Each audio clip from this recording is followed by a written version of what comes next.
तब्बल 10 वर्षानंतर पुण्यातील PM-PMLच्या बस भाड्यामध्ये वाढ करण्यात आली आहे। त्यामुळे आता पुणेकरांना प्रवास करताना अधिकचे पैसे मोजावे लागणार आहे। PM-PMLचे नवीन दर नेमकं काय आहेत समजून घेऊ आपण या व्हिडिओमधून। नमस्कार, मी सलमान शेख आणि आपण पाहताय ABP माझा। पुणेकरांना शहर वाहतूक सेवेच्या बसमधून प्रवास करताना आता जादा पैसे मोजावे लागणार आहे।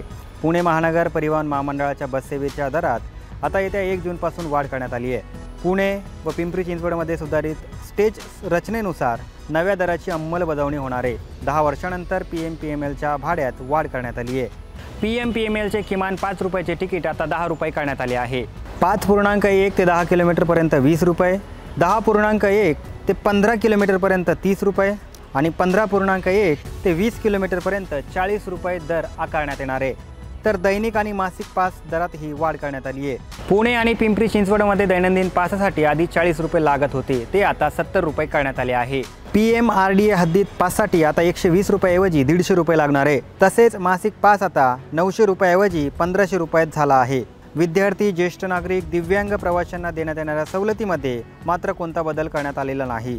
तुम्हाला हा व्हिडिओ कसा वाटला आम्हाला नक्की कळवा आणि जास्तीत जास्त पुणेकरांपर्यंत हा व्हिडिओ शेअर करा आणि पाहत रहा ABP माझा।